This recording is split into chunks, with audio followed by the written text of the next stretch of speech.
Good morning, everybody. How we doing? Good morning, Mr. John. Good morning, everybody. How are you? Ready for the warmer weather. What happened to it? Really nice. I'm very excited. I know, but it's cold this morning. Yeah, since yesterday. What happened? I don't know. Actually, I was looking outside of my window and I noticed some of the trees have started to, bloom or bud. And I think they were tricked by the warm weather last week. Yeah, yesterday morning in the when it started raining, it was very, very scared. Mm-hmm. So yeah, I'm looking at the weather. It's 37 degrees right now, which that's cold. It's very cold. Yeah, it feels like winter time is coming back. I know. I'm looking at the rest of the week. It looks like we'll be at least in the 60s for a little bit. But it looks like we're going to have more rain. Yeah, I'm looking here. It looks like maybe Wednesday, Thursday, maybe Saturday, Sunday, Monday. Ugh. No fun. No fun at all. Like rainy days. To be honest, I don't like rainy days. Well, especially Cold like, days. well, rain in the summer is a little different, but rain at this time of year, it's, nothing's quite in bloom yet. It's kind of all very depressing. Oh, yeah, it's all kind of sad. Yes, you need something to cheer us up, like just see some beautiful flowers. That's my popping up. responsibility. Wait a minute, am I supposed to do that? Oh no! I'm not magic. Come Yeah. on. By the way, today is St. Patrick's Day, right? Yeah. So my advice to everybody is stay away from every Irish restaurant and pub. Don't go anywhere near these places. Well, probably Saturday was I guess, busier. But since this is the official St. Patrick's Day, yeah, maybe don't go to these places today. It's sort of like, as Carmen will also mention, it's sort of like Cinco de Mayo. Here in the United States, people celebrate Cinco de Mayo, which, again, I guess in Mexico isn't so big, but people celebrate it kind of like St. Patrick's Day. They just go to drink. I think that's drink and party. I think that's pretty much it. So yeah, don't go to any of the Irish places today. Oh yeah, the weather is not invite us for that. Well, I mean, that's the thing about St. Patrick's Day. It could be like this. So. The other thing is today is Monday, so I like to slow down on Mondays. I don't know about you guys. And that's the problem of March is, March is a weird month, like for us at the college, because we have, the college has a spring break or had a spring break last week. There's the time change. It's also my father's birthday. My friend, one of my good friends, has a birthday, and they're all close to St. Patrick's Day. So the problem is I can never remember any of the dates ever. So it's always a surprise to me if like someone says, "Oh, happy St. Patrick's Day." I'm like, "Oh, today is St. Patrick's Day." I didn't, I never remember. So I never remember. Well, Lubna, we'll answer that at the end. Okay. Of course, I wish I could have gone. Yes, I'm curious about it. I wish I could have gone to the moon. So it would be fun to know something about it. Yes, I'd love to go to the moon. That is true, Lubna. So, all right. Well, let's go ahead and get started, guys. So it's good to see everybody here. Yes, it is a cold Monday, St. Patrick's Day Monday.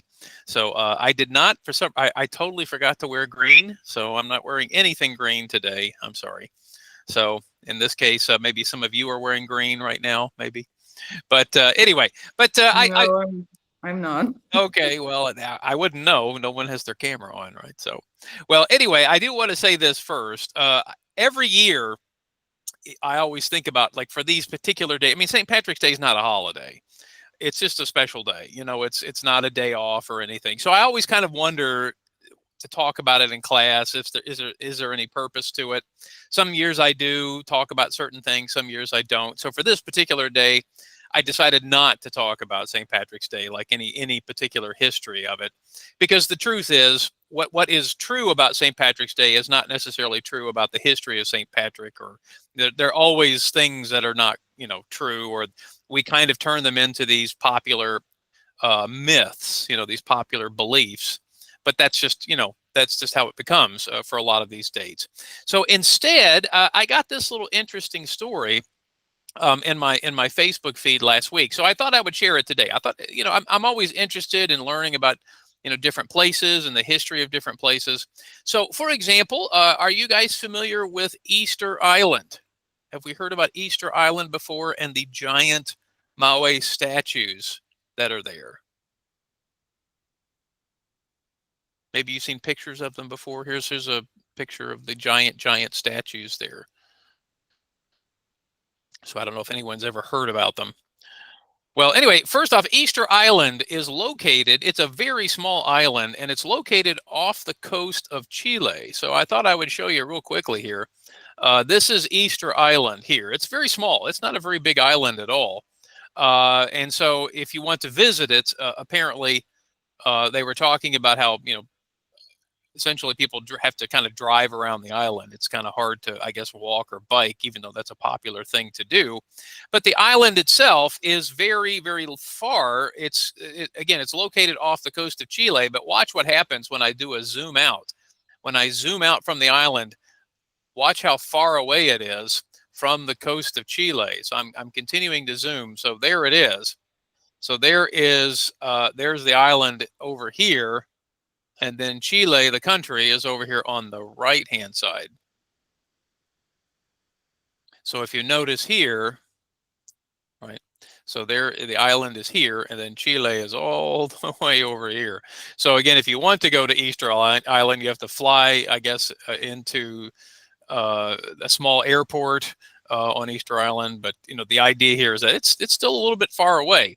Kind of like Hawaii. If you think about Hawaii, it is kind of far away from the United States. But anyway, Easter Island, the mystery has always been, these particular giant statues. How did they get them in this place? How did they put them there?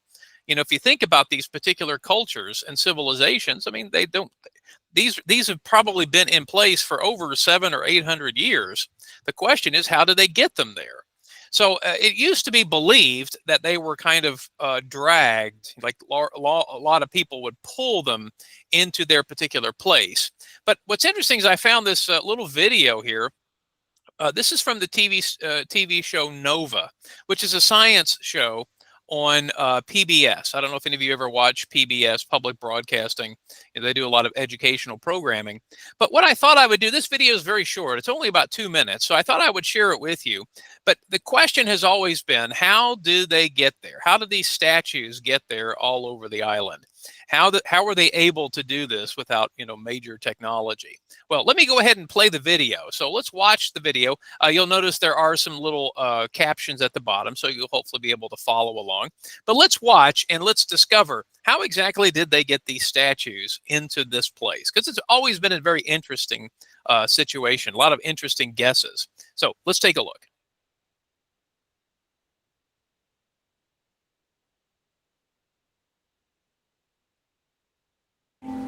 Constructed between 1300 and sometime after the 1700s, there are more than 1,000 of these giant carved figures scattered across the landscape. Cut from volcanic rock, some are more than 30 feet high. Over time, all of the moai have fallen down.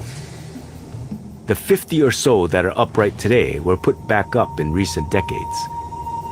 With their backs to the sea, they stare impassively into the island, arms held rigidly by their sides. Some stand on ceremonial platforms known as ahu. Others are sunk into the earth. How could the Rapa Nui build and transport the moai? When Carl and Terry analyzed the moai lying by the roads that led from the quarry, they noticed something significant. A moai on the ahu has a flat base, so the statue stands straight up. But most of the moai lying on the road have angled bases, and Carl and Terry believe that angle had a very specific purpose. Road moai has to be shaped in a way that can be transported. They did it by shaping their base so they leaned forward to enable them to walk.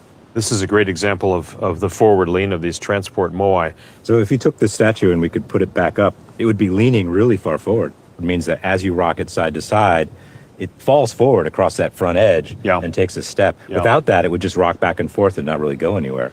And walking really describes what these moai did. To test their theory, in 2012, Carl and Terry built a model of a moai out of concrete, carefully mixed to match the fragile density of the ancient statue's volcanic rock, and made it walk. In our experiments, we found it took remarkably few people to move the statue, and we were terrible at it. You know, we were the least expert of any people who've ever moved a moai in the world, but we were able to do a 5-ton statue with 18 people.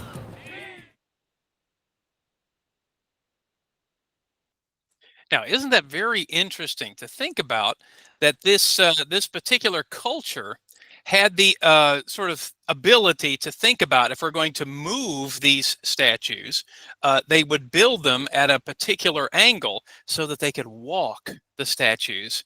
Again, originally, many people believed that they were kind of carried or dragged, like maybe on pieces of wood, for example, like logs, like wheels. But the more people thought about them or tested these different theories, they realized that would have been very, very difficult. So I think these two scientists have perhaps discovered how exactly these particular cultures managed to get these giant statues. And did you see how big it was, how big these statues are, and how much they weigh? So very interesting to think about. So I always wondered, how did they get them in this place? So probably the ones they had by the road, the ones they had there, they probably walked them. Maybe they changed the base of the statue after they put them in these particular places. But it's a very interesting thing to think about. But what's also very interesting to me is that these people, 700 years ago, 800 perhaps, that they were smart enough to think about it, and they were planning and creating these amazing things. So that's what I want to talk a little bit about this morning. So I thought, what a very interesting story, and also to think about maybe even in your own countries, think about the amazing historical places that are there. If you have statues or buildings that were built a long time ago, to think about how exactly were they able to do it. So we're going to talk a little bit more about that in just a moment. And then I thought, well, let's learn an expression today that talks about technology. I think this would be a great chance to discuss how we look at technology and think about it in our everyday lives. And then, of course, we're going to continue with our new topic. We're going to start our new topic today, and it's going to be connected to the idea of technology and employment. So I think this will be a great chance, too, to kind of give us a good introduction into our new lesson. All right. So again, I think one of the interesting things is to learn about many of the great technological achievements of the ancient past. So guys, think about the ancient past, hundreds of years ago, even thousands of years ago. So for example, maybe you've heard of the 7 wonders of the world, or at least the 7 wonders of the ancient world. I'll click on this one first. So some of you may know the 7 wonders of the ancient world would be examples such as the Great Pyramid of Giza, right? So some of you probably know the Great Pyramid is still there, right? The pyramid is still there. And it was built, again, almost 5,000 years ago, about 4,500 years ago. And it's still standing today.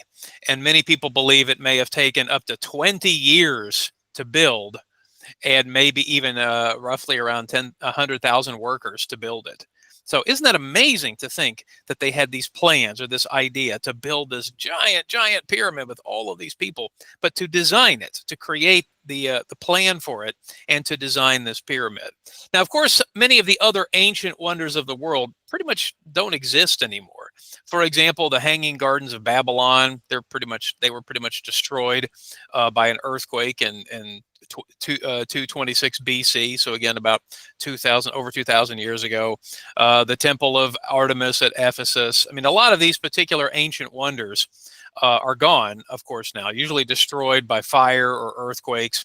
But again, think about it. Think about how big these were, how much planning, how smart these people had to be. All of these ancient wonders, especially this one here. I don't know if you've heard of the Colossus of Rhodes, but the Colossus was this giant statue that would be at the basically at the port when people would come into Rhodes through ship. So again, look how big this statue was. And there's a boat, going under this particular statue. So again, all of these ancient wonders were just amazing to think about that they created. Of course, most of them were destroyed. And then, of course, we also have the Great Wall of China, which I think many of you probably are aware of, right? The Great Wall of China, of course, if we think about is parts of it were built, again, a very, very long time ago. And then some of it, I think, were finished up until about almost the 1700s. So again, if you think about the Great Wall of China, thinking about, here's a picture of it, for example. Now, there are parts of it that are kind of, very remote and most people don't visit. There are other parts here where a lot of people go and visit them. So, but still, all of these ancient places, right? These amazing technological achievements, the 7 wonders of the world, the statues at Easter Island, all these things, they're very interesting to me. They required a tremendous amount of planning and a lot of human power, right? That's the important thing. They required a lot of people to build them. So I have a question here to start us off this morning. Do you think that here in the 21st century, so guys, here in the year 2025, that we will ever build anything that will last as long as any of these amazing structures? Now, of course, many of them were destroyed by natural disasters or things, but I mean, think about the size of them, the amount of people they required.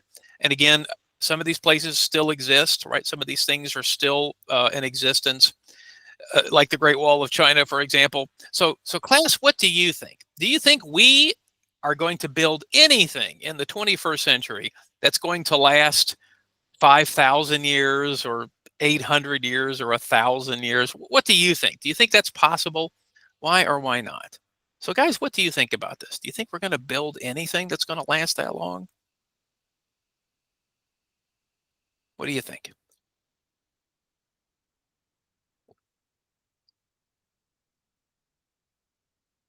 Any thoughts or ideas?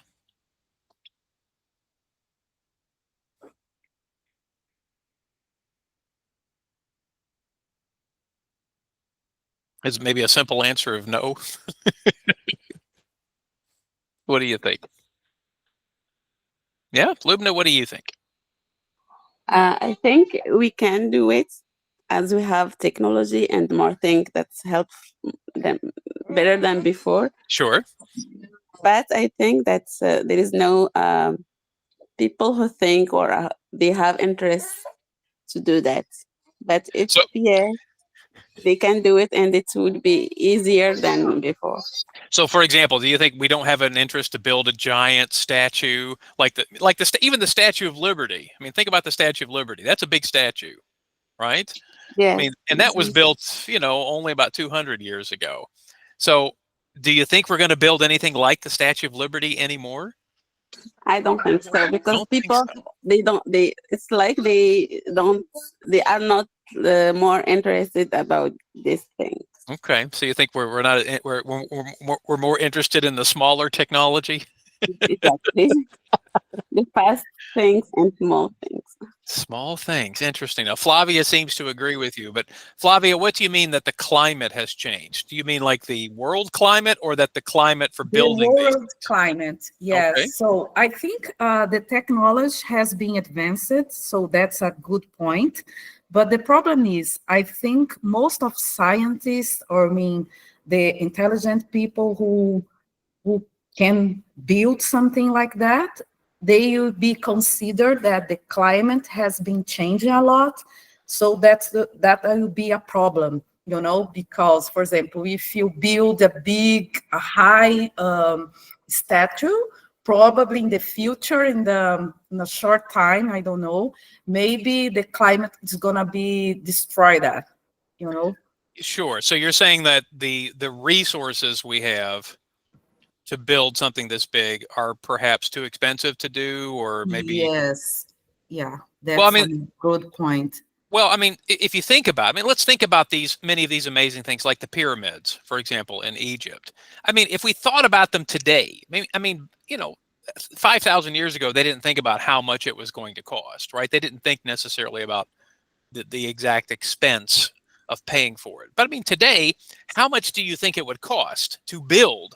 Even like Lubna said, we have the technology and better technology, but still, I mean, just finding the actual physical resources. I mean, it would probably cost trillions of dollars to build something that size. I mean, think about that. That would probably be an interesting question. How much would it cost? Yeah, Gada, what do you think? I think it's possible to do something like that, but I think it's the difficulty in the mind state or how to think the leader and the people who is responsible for do that or for doing that. Because today leaders think about to get money, to get investment, to get a lot of projects. How can we do just as like that, a pyramid or something like that? Right. And we can do instead of that a big city or a big building for many people or a lot of projects or a lot of business. Why did they do that? Yeah. And it's related also to the expensive and it's an unnecessary luxury for them or for any people. But when we think about how the pharaohs thought when they built a pyramid, they thought that it was like a tomb for them, not just for to build civilization or Yeah, there's no real like practical reason why you build a giant pyramid. It really was a monument to themselves. I mean, really, even though they thought it was part of and whatever. they record all their important events on the walls of the pyramid and inside the tomb and inside the temples and something like that. And they are proud of that. I think they they would be proud of that. Well, But today, every leader thinks that they will do for his people or for his self or and not think about what will the future think about him. right. Well, and you make a couple of interesting points. I really do wonder if we brought back, like if we had some magic power to bring back or bring into our time the people who built the pyramid, or the pharaohs, like you said, for example, or the many of the other ancient wonders, and say, to some of them, hey, some of these are gone. They were destroyed. Some of them were destroyed in their lifetime, in terms of when they built their own cultures or civilizations. But it would be interesting to see, what were you really thinking? Did you really think this was going to last forever? Did you think it was going to be some, monument to your history or culture or civilization?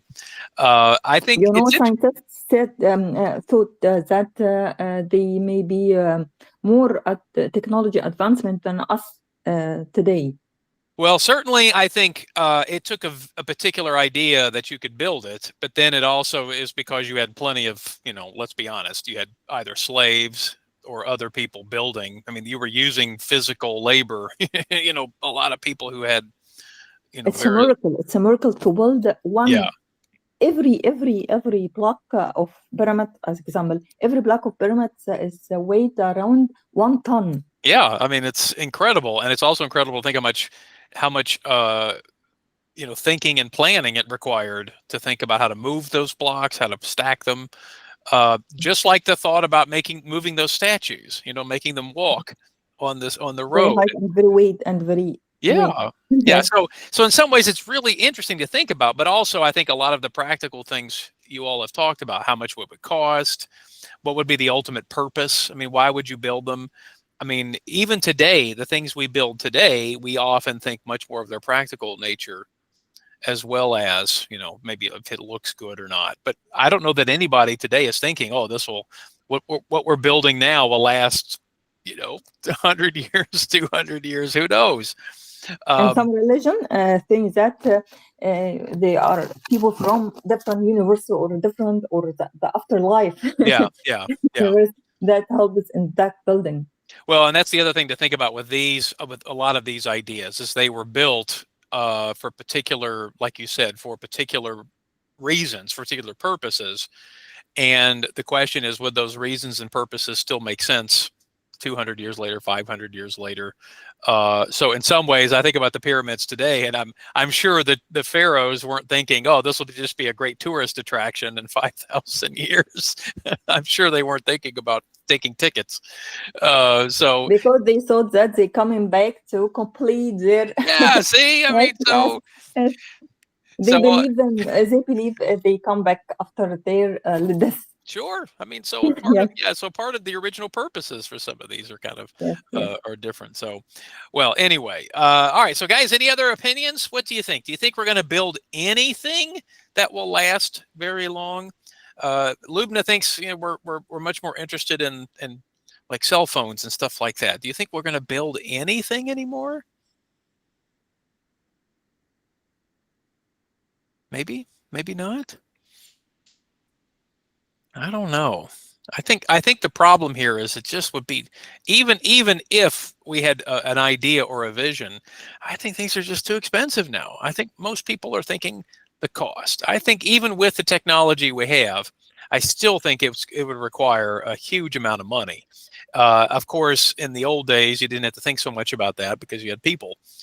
People who could help you build it. So, but still, it is amazing to think about the planning. That's the part I really want us to think about. So, I thought, what would be an expression that we could learn today that would kind of really help connect the topics we're talking about in the past and the topics we're going to be talking about here in our lesson. So, guys, I have an expression for you that maybe you've heard before, but it might be a new one for you. So, everyone, let's turn on our microphones for just a moment and let's say this one together. Okay? All right. So, guys, repeat after me. On the cutting edge. On the cutting edge. Okay. Now, first off, cutting, if you know cutting, like we think of like a knife, for example, that cuts. So we often think of the edge of something as the very end of something. So, for example, the edge of your table, right? That's where the part of your table kind of falls off. Well, originally, I didn't really think about this before, but I always thought of a knife. Maybe we're thinking of the cutting edge as like a knife. But no, actually, the meaning of this expression came from the creation of plows. Now, many of you come from countries where, agriculture is still very important. Animals, for example, may still help in a lot of your communities when it comes to planting, particular things. Here in the United States, of course, we don't use animals anymore for planting. We use machines. But in the 19th century, in the 1800s, the invention and continual development of the plow is what helped make farming a much easier, much more sort of a technological advance that didn't cost as much, and it required less from people to dig or to build these particular places where you would plant things. So the idea here is the cutting edge is referring to the edge of the plow, the part that cuts into the earth. So when we say something is on the cutting edge, we actually borrowed this idea from plows from the 1800s. Now, the basic meaning of this expression means to be at the newest or most advanced or most innovative stage of development of a particular field or activity. So we often put the word cutting edge when we talk about technology, right? Cutting edge technology. What is the most cutting edge technology we have today? Now, I think most of us, after we're finished with this particular activity, most of us will probably think in the idea of AI, right? AI would be something very cutting edge. Computers essentially doing a lot of the things that we had to think about before. Now computers can do a lot of things without us. So many of us might think of AI as being very cutting edge technology. But of course, even around our house, look around your house or apartment. Maybe you have some things in your house or apartment that might be cutting edge compared to 20 years ago. 40 years ago. I mean, let's be honest, guys, we're talking right now through a video sort of technology. Now, maybe this video technology is not cutting edge today, but think about at the beginning of the pandemic, right? Think about it in 2020. You know, a lot of people did not know about things like Zoom or Google Meet. Now, I think it's become very common for people to know about these things. So when we talk about cutting edge and cutting edge technology, we're talking about the most recent, the most advanced development of a particular technology or activity. Now, when we think technology, right, we think computers and other things, but we can think of cutting edge as many different things. Cutting edge research, like for medicine, for example, cutting edge, sort of like activities or behaviors. Maybe you go to the gym and exercise and you're using some new way of exercising. They might say this is cutting edge, a cutting edge idea for exercising, for example. So you can use it in many different ways. But in our example here, we're going to do a couple of short dialogues. Now, normally, I usually create like little short dialogues that don't really connect to each other. I used to connect these dialogues a few years ago. I used to write a little bit longer dialogues. So what I decided to do for this particular activity is you have two dialogues, but they are connected. Okay, so, and I tried to find a situation that many of us may have had to think about, which is buying a new appliance for your house or apartment, maybe. So in part one, it's buying a new refrigerator, and part two, it's taking the refrigerator home. So I thought this would be an interesting opportunity for you to talk about it, because maybe you've had something like this happen to you. So each one has a different question, but just remember the conversation kind of connects to each other. So, but the idea is it doesn't matter who is A and who is B. You don't have to worry about, because it's different people or a little bit different in each conversation. So the idea here is you can do it however you want. Okay, so all right, so guys, we're going to go in the breakout room and try both of these little short dialogues and to discuss the questions. And again, the questions are going to be about maybe using cutting edge technology in your home, or perhaps my favorite part of the first part of the conversation is how sometimes when you go to buy something and someone says, don't buy this because it's basic or old, buy this because it's new and fast and cool, how salespeople love to sell you something that's more expensive. So in this case, that's what the first question is about. The second question is talking more about cutting edge technology, and even maybe around your house. Maybe you have some technology right now that we don't understand how to use, right? So this will be a good chance to talk about it. All right, so guys, I'm going to stop sharing the screen, and then we're going to go into the breakout rooms, and then I will come in and join us. So let's see how our rooms break out this morning. So, all right. Okay, so I think we'll have one group of 3, but looks like the other groups will have 2. All right, so guys, we'll go into the breakout rooms. I will come in and share the link to the activity, and then we'll go ahead and get started. Okay, so let me do this real quickly. Okay, and then we'll go ahead and go into the. All right, guys. I think we're waiting for just one more person. We had a little technical problem in one of the rooms, so I hope you had a chance to finish everything, or if you had to wait till we were finished. So, okay, now we're going to talk a little bit more about cutting edge technology in just a moment. Okay, I think as we get into our lesson, we'll talk more about this. But first off, has this situation happened to any of you before? Have you gone to the store, you were going to buy something, and then the salesperson convinced you to buy something more expensive or more technologically difficult? Has this happened to you, anybody before? Anybody? Yeah, I heard Pilar. I heard you were talking about this. So, what do you think, Pilar? Was it the salesperson who changed your mind, or did you change your mind? Sometime when I'm go to the store, I'm try first time to check online all Uh-huh. the thing when I'm white, but I know the high one, I know the cheaper one. I'm take my time to check. But sometimes the salesperson try to convince you to buy something different when you're And white. Yeah. but you don't you're like, no, I don't want that. I want this. Or do you say, tell me more? No, but a lot of time I'm buy when I'm gonna buy it, but sometimes You just buy when the salesperson sent to you. Yeah.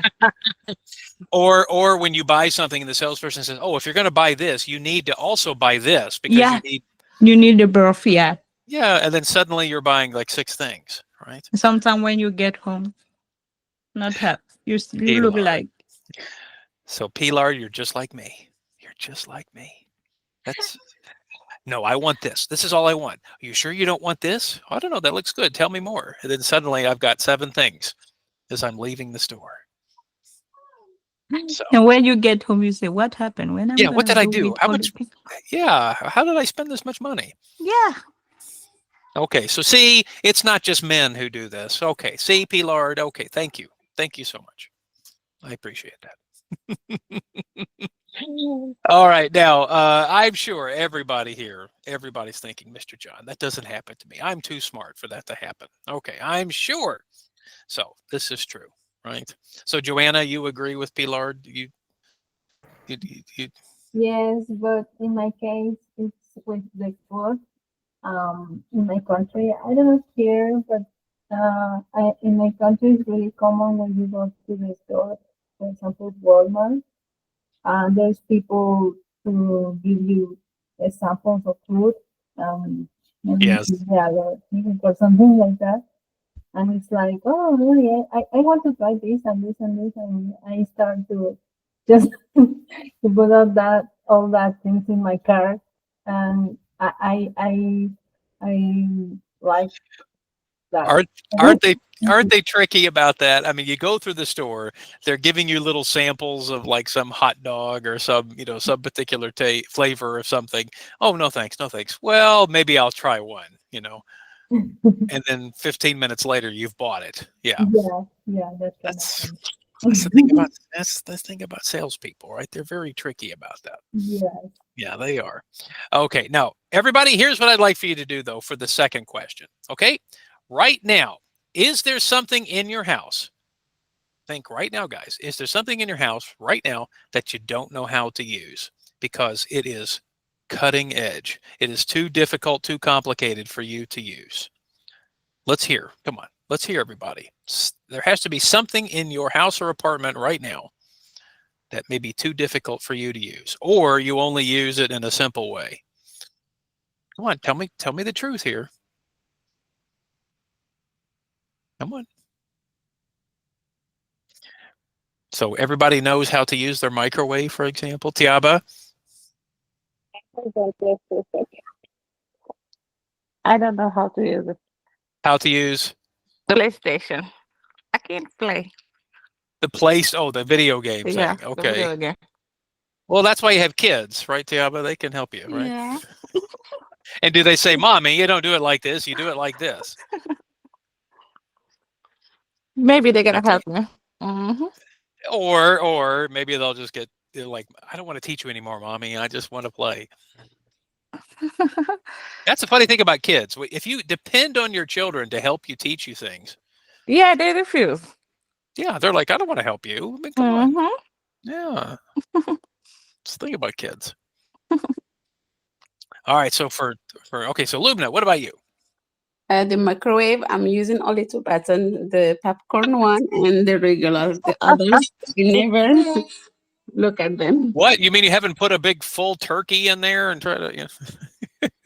You know, there's a long list, but I don't look at it. I mean, well. The truth is, I have to agree with you. If you look right now at our microwave, you can see specifically, Lubna, not only just the buttons, but the actual time. The numbers that are on the keypad.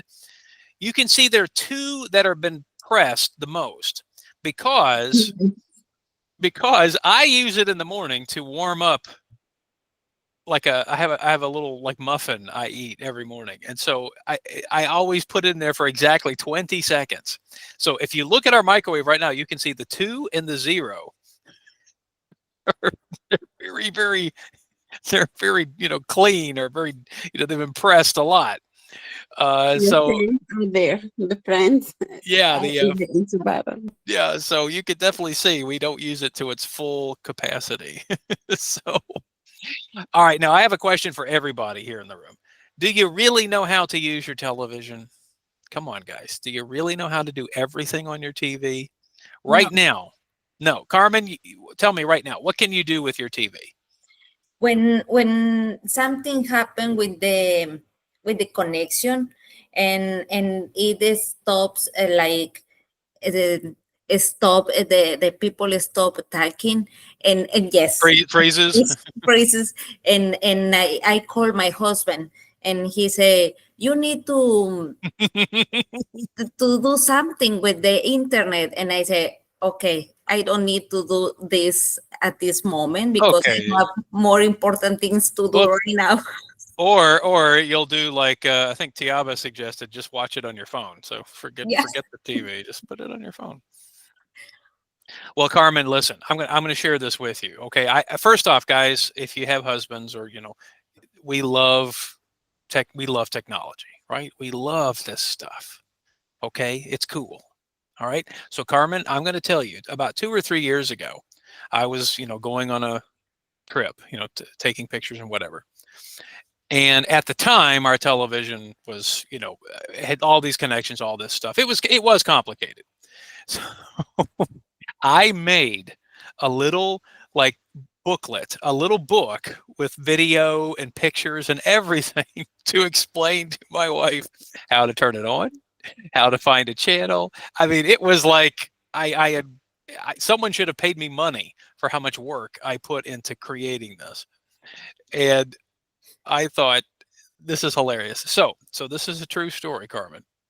I have a little, like a GPS, locator. And, you use this when you're in a place where you cannot get a cell service. And I can send text messages, right? I would say something like, I'm okay, or so. So my wife sends me back a message on this little locator. How do I turn on the TV? And I thought, I could be in an emergency right now. I could be trapped in and that's the message, the last message on my GPS is, how do you turn on the TV? So Carmen, I think everyone here in the classroom probably feels the same way you do. So I agree. So Flavia, you've had similar problems here? Yes, sometimes I don't know how to fix the problem, and then I start asking for a call for somebody like my son or my husband.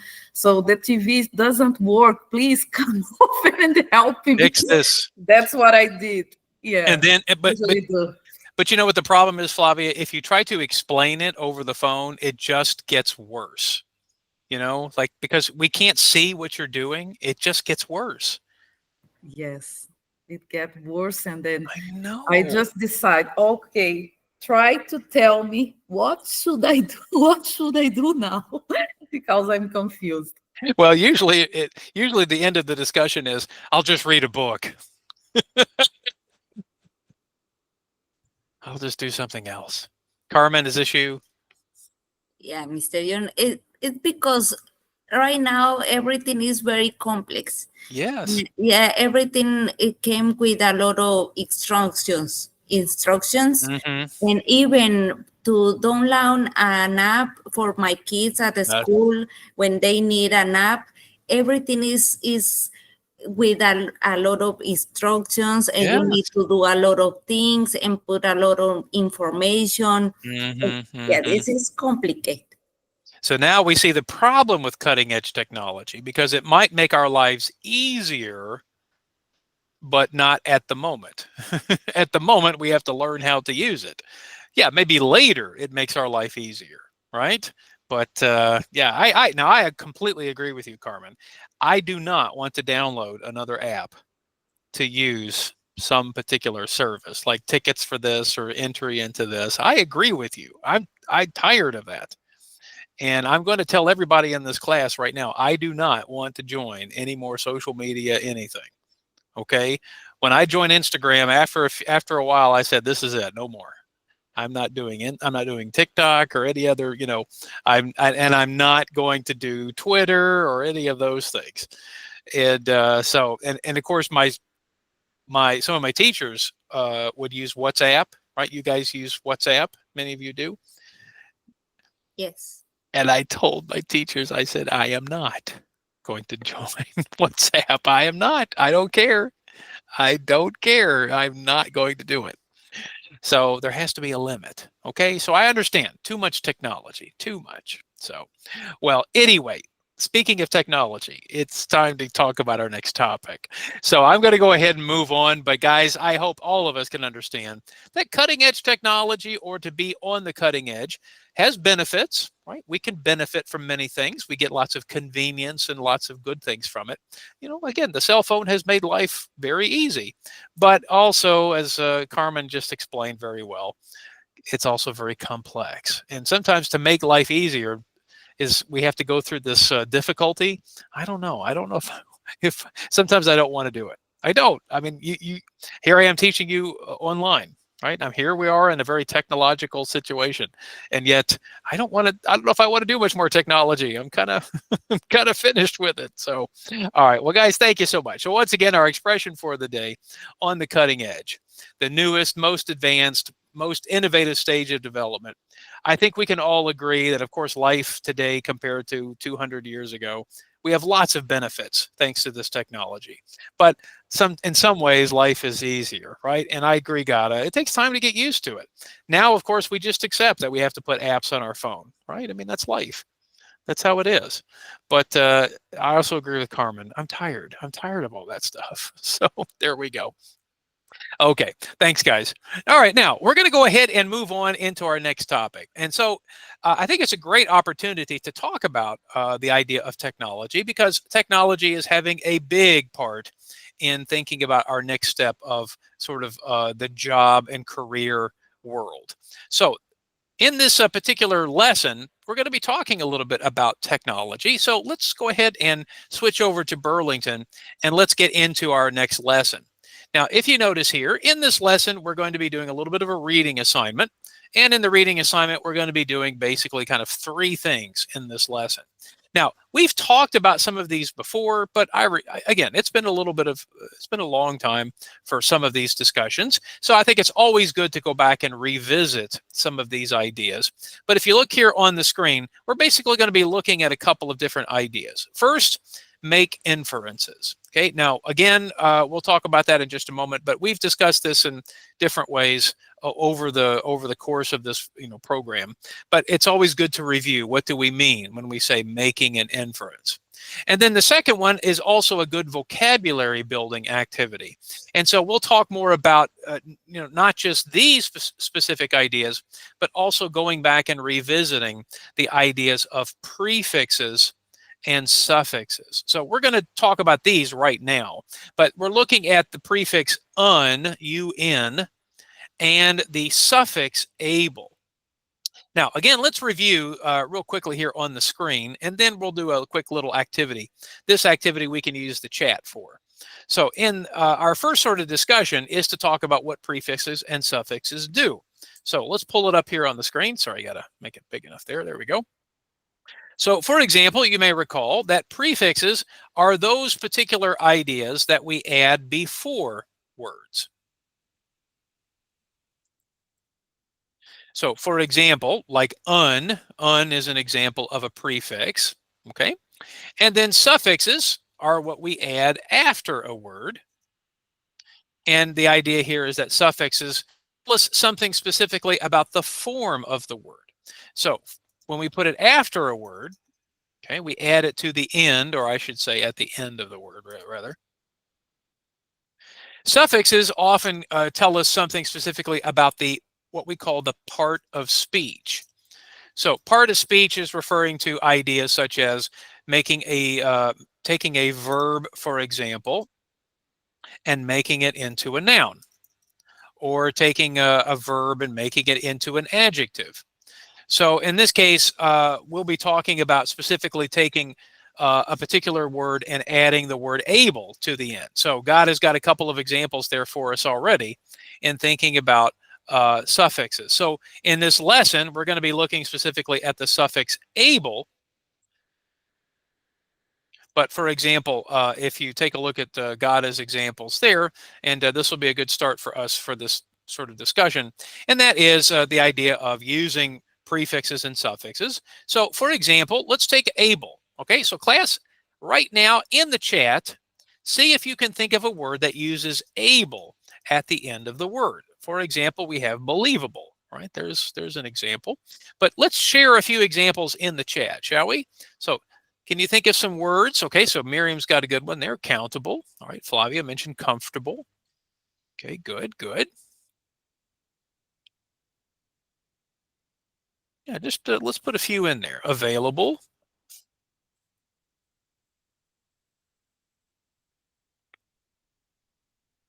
Okay. Okay, so God has got, oh, there's another one, employable.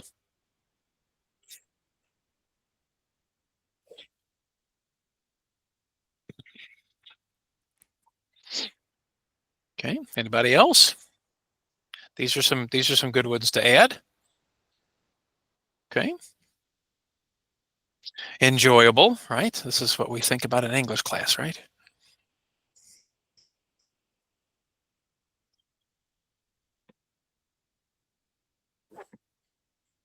In fact, it almost looks like we could add able to anything, doesn't it? In fact, one of the nice things about English is a very flexible language. So often we can add the suffix able, and it seems like we could use it for just about anything. For example, I have a pair of scissors here, right? And, you know, scissors, of course, cut. We were talking about cutting lately. So, for example, you might say, are these scissors cuttable? You're like, wait a minute, that's not a real word. Is this pen writable? You know, we're kind of inventing words, right? So the idea is, it seems like we could add able to anything, but of course, not really. I mean, it's not really. It just seems like we could do it. Now, looking at your examples, so Carmen, unimaginable, that's a good one. Reasonable, yeah, these are all good examples. So the question, of course, is how do we create suffixes and how do we create these new words? How do we change them? So that's something we're going to talk a little bit more about in this lesson. I think it's a good opportunity for us to do that. But if you'll notice, for example, in most cases, we take a verb, right? So think about my example here, the verb believe, and we add able to the end of it, and now we have the part of speech of an adjective. An adjective is a word, of course, to describe things. So one of the hardest things, I think, at first to teach students is how we create new words. How do we build words in English? And this is a big challenge, not just for, you know, students in our program. This is a challenge for children too. We talk a lot about how children learn things very quickly. But one problem that children often have is they often kind of learn a basic rule or idea, and then they try to apply that rule to everything. And unfortunately, that doesn't always work. So that's one of the problems of English. English as a language, of course, we say this many times, English is crazy. Many times we can follow basic rules. You guys are kind of following them now, if you think about it. But the truth is, you could find also words that don't quite fit the rules, and they don't always work. So that's always something to think about too. Now, let's come back to prefixes for just a moment. Okay, so for example, prefixes are those letters we add to the beginnings of words. Now, they don't change the form of the word. They don't change the part of speech so much as they change the meaning. And often they will give, for example, words that might be opposites. So for example, when we think about un or in, these are often the opposite word. So we often think of, you know, as perhaps have a certain meaning, like not, right? In or m are often used as not. So, for example, can you think of some words we could create using one of these three prefixes? So I see we already have a few in the chat already, right? Inconvenient, undecided, unnecessary, right? Unbelievable, unimaginable, right? There you go. Talk about impossible. Now, students make mistakes all the time. Sometimes they apply the wrong prefix to a word. You know what? English speakers do too. I told you, English is crazy. It's crazy for English speakers too, because the truth is many of the words we use are often coming from different places, different languages, different resources. Sometimes particular words don't necessarily follow the patterns, even though we change them. So it's a little strange sometimes, right, when we're trying to create or build new words. So again, this is I'm not going to get into a lot of exceptions at the moment, but I think many of you have created words that you can kind of follow the pattern, apply, and there we go. But for example, Flavia, you put unsure. Now, how do you know it's not sure? How did you know to put un in front of the word instead of I am? How did you know that? To be honest, I already know this word. That's why I put that in the chat. But I think there is a different rules for that. But it's hard to explain. Yeah. Okay. I guess for us, it's easier if you start like the words start getting like common for you, and then you know how prefix you are gonna use. But it's hard to explain why you are using this prefix. Yeah, and honestly, Flavia, what's interesting here is just to let everybody know, when you train to become like an English teacher, when you're teaching this specific language, not just languages in general. Of course, when you study Spanish, you learn the rules of Spanish. But the problem with English is that English often has no reason why we do something. I'm not saying that's all the time, but many times there's no actual reason. It's following some crazy history and some situations where there really isn't a great explanation or understanding. So part of the problem, Flavia, is when we tell students, following these general patterns of creating words, the problem is many times there are exceptions to these rules that it becomes very difficult to tell students there are rules to follow, because we often break those rules when we create new words. But you actually said something that I was hoping you would say. And that is, I think, the reality of learning English. So class, I think it's important to think about this. I think most of you already know this. But the truth is, it really helps if you already know the words. Okay, now that might sound ridiculous to you, but that's the problem of English. Okay, that's the problem. For example, I have a nephew who's in school, and he's having trouble reading. He's having trouble. Now, reading is difficult for a lot of people. Now, I told you, not just for students who study English, but for even native speakers. Well, one of the problems, is when you teach. Often we might teach these rules or patterns or things like that. But then part of the problem, I often say, look, sometimes the simplest answer is you just have to know the words. You have to learn many, many words. So English is one of those kinds of languages. There aren't easy rules to follow for spelling. There are not easy rules for creating new words, like you said, Flavia. It helps, for example, if we speak Spanish or French or Portuguese, because English borrows a lot from these similar languages. But the truth is, it's a lot of English is just stuff you have to learn. So I have bad news for everybody here in the class. Sometimes I have the answer, and sometimes I will just tell you, this is how it is. English is crazy. And unfortunately, that makes it very difficult to kind of, very difficult to teach, because it's hard to share that with students. So honestly, Flavia, I think your answer is a very good one. Now, we have an idea for this, and that is because we have a term for this. I'm going to put it in the chat. I don't think it's necessary for anybody to memorize it necessarily, but it's called idiosyncratic. Idiosyncratic, as some of you might recognize idio at the beginning of that word. Idio is referring to the word idiom, which not idiom like expression, but idiom meaning the word language, right? So when someone says, what idiom do you speak? Right, Spanish, we say idiom. Maybe in Portuguese, you say idiom too. I think in French, I think you say something a little different. But still, the idea is when something is idiosyncratic, it means it's defined by the language itself. Well, the problem is the rules of English make sense really only to English speakers. And even then, they don't make sense. Okay, so we might say English is highly idiosyncratic.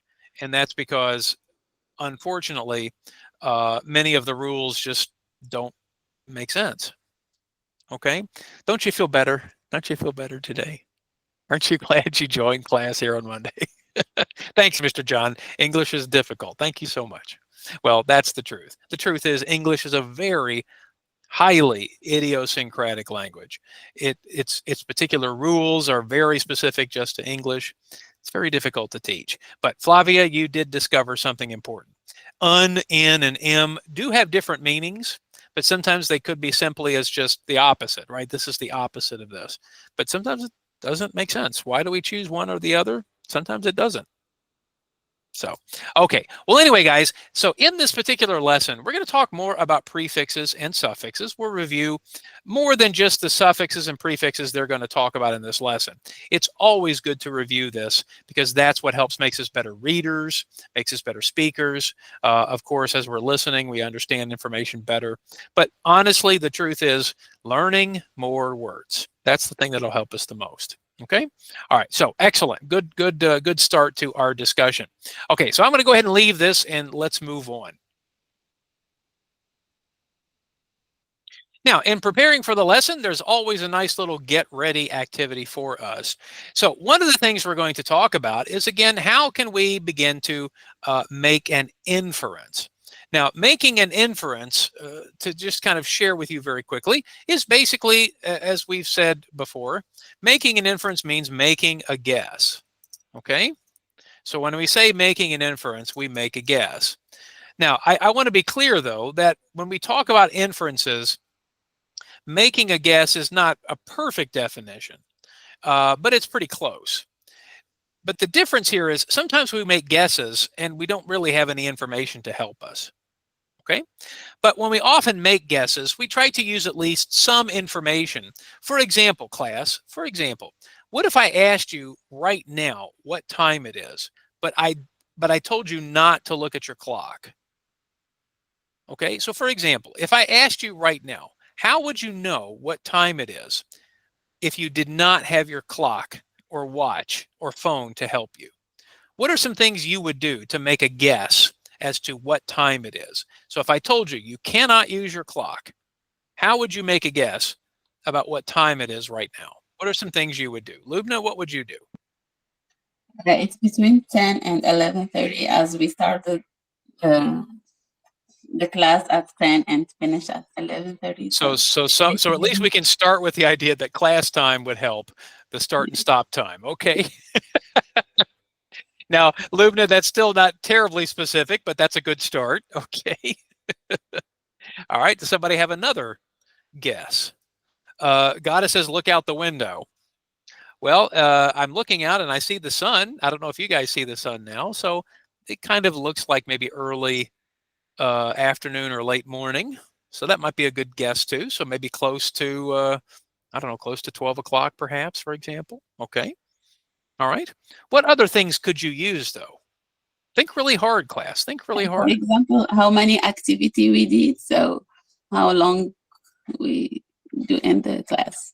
Yeah. So for example, routine, like if we do something over and over again, that might give us an idea. So yeah, usually after the idiom expression or discussion, we start the lesson. That's usually in the last maybe 30 minutes of class, for example. Flavia, what else? Yes, I was thinking about that. For example, if you have a specific time for have lunch and then you start getting hungry, you feel like, oh, I think it's kind of 11:30 because I'm feeling hungry. So, in 30 minutes, it's time for lunch, maybe. Could be a good guess. Here's what I'll say, Flavia. Unless you're a teenager, that might be a good way to do it. But most teenagers are hungry all the time. So maybe that might help you, Flavia. And that's pretty good, though, because I'm starting to get hungry. So maybe you're right. Okay. Yeah, so maybe thinking of the routines we have, our kind of built-in expectation. Okay, these are all good answers, I think. So routines, for example, you mentioned feeling hungry, for example. So maybe physical feelings or sensations. Okay. Okay. Now, for me, I also think about my environment, like what's around me, not just looking out the window. But for example, do you live next to a business? Do you live next to a place that has a lot of activity that happens at specific times? For example, I live next door to a church. Usually I can kind of guess what time of day it is by looking at the cars, coming in. Now, of course, I've been looking at clocks. That helps. But it's still. Now, Lubna says, how bored you feel. So, okay, so Lubna, here's the question. How bored are we feeling right now?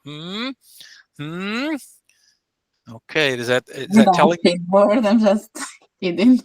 I just want to make sure. I just want to know the answer to that. Okay. Now, why are we doing this? Well, part of the idea is to explain what making an inference means. It doesn't mean we just make a guess from our complete imagination. When we make an inference, we use information around us or around the idea to start thinking about things that make sense, right? I mean, for example, you mentioned class time. That was an excellent first thought, Lubna, to go immediately to something that we have a schedule for. Well, schedules, this is a schedule, right? So, but for example, think about last week when the time changed. Think about last week, class. How long does it take you to feel like you're kind of back in a routine? Of course, yes, class time is one thing to think about, but you were mentioning the physical feelings and emotions and sensations, hunger, whatever. Flavia, when the time changed, how did you feel last week about those first couple of days after the time change? Yeah, actually, at the beginning, I felt like I was in a transition. Yeah. So this week, I feel better. I think now my routine is back, Yeah. But last week, I was a little bit confused with the time. The weather was different last week. So it was a little bit hard for me. and it's always the daylight, because it's Yes, longer now. So of course it's right. darker in the morning. Oh man, guys, I got to tell you, it is getting harder and harder to make that transition. Do you guys feel this way? Are we all getting older and it's getting harder to make that time change? Yes. You agree, Lubna? Yes, especially with fasting. Before we are breaking fast, That's true. That's true. Oh my goodness, I yes, didn't. Yes, I it's forgot like about we that are too. fasting 1 hour more. So I'm sure you're feeling like that right now. Yeah, I do feel bad for you. Especially, I also feel bad when it's in the summertime because daylight is much longer. Yes. So that's a very interesting point, Lumna. So there you go. Okay. Now, thinking about all of this discussion, when we make inferences, we make guesses. And often it's because we don't have a direct answer. We have to kind of use our ability to observe, our previous experience or routine or knowledge to make a guess. Now, everyone, take a look at the little cartoon that's here on the screen. Let's just take a look at it. Okay, I'm going to go ahead and move this over to the right-hand side just for a moment, and let's look at the picture. Now, the picture actually has another sort of idiomatic expression, but let's take a look at it. It says, you've probably heard the expression to read between the lines. Now, I don't know if you've heard of that before, but it says when you read between the lines, you understand ideas that are not stated directly. So that is essentially a definition of making an inference. You try to understand something even though we're not telling you this directly. Now, looking at this picture, everyone take a look at this picture here. Okay. So the question here is, in thinking about this picture, what can we learn about what this particular artist or this particular person who made this picture, what can we guess they feel about this situation? So, Lubna, what do you think? I think that people are scared about the robot because every big association, it's like the replacement to robots. So we will not find job. So, for example, I see this the man here in the middle of the picture. He's looking pretty worried there, isn't he? Or maybe he's praying. Possibly. Of course, I don't know if he's praying because he's happy or praying because he's worried. What do you think? Worry. If I look carefully at his face, he doesn't seem too happy. Yeah, maybe this is you every morning getting your kids off to school. I hope they make the bus. I don't know. Maybe I don't. Or maybe this is you carving in the television. Please work today. Please work today. So I don't know. But thinking about this picture, right, Flavia? You have a thought too. Yes, I have a quick comment about it. I think they can't make sure how much change they have to get the job. Mm-hmm. They are feeling a little bit insecure. And the another thing is it's really interesting because they are in the stair, so you can see who is higher. Maybe who is higher has Mm-hmm. more chance to get the Okay. job. Okay. Yeah, Yeah. In that's fact, what I thought. well, in fact, does anyone remember this expression, this idiom that we talked about before? We've talked about it before. It's been a long time, but does anyone remember this idiom?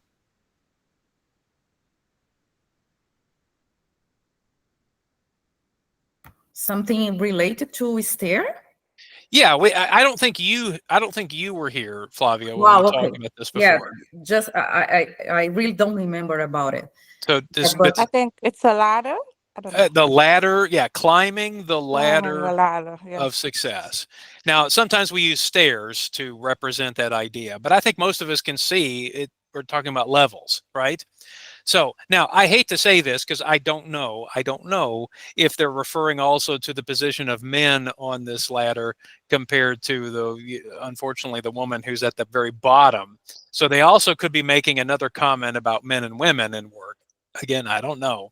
But I think, Gada, your observation is probably what they're trying to say, that if we want to continue to reach the highest positions or to get the best jobs, it sounds like technology may actually, interfere in that situation. Like maybe the opportunity to work in these higher level positions may be completely gone, may be replaced by this technology. Now, Gada said how to think like a robot. I think, again, the question here, I said, how do robots think like us? I think that's the concern, isn't it? Because I think at this point, when they put robots in the picture, now remember, class, Burlington's a few years old now. I think probably the robots could also represent something I mentioned right at the beginning of class, and that is AI. Yeah. So always up to date. Yeah, I mean, I don't know, class. AI is really, really becoming kind of a scary thing. It's taking over lots of different jobs and functions. So I think that's an important thing to think about too. Okay, well, as you can see from our first kind of discussion, what we've actually were able to accomplish a couple of things here this morning. First, we're kind of beginning to introduce our topic, which is the role of technology in the workplace. Now, again, I think about this too. I mean, here I am. I'm not, I'm not young anymore. If I think about whatever the next, development or next step or whatever in someone's career, it's going to require a lot more knowledge of technology. Now, I understand technology, teaching class online, but is that really the next step? I think the next step is going to be something else. So I think in this case, Gada, the up-to-date part about it, I think that's where AI is really going to have the advantage. It's always going to be up to date, right?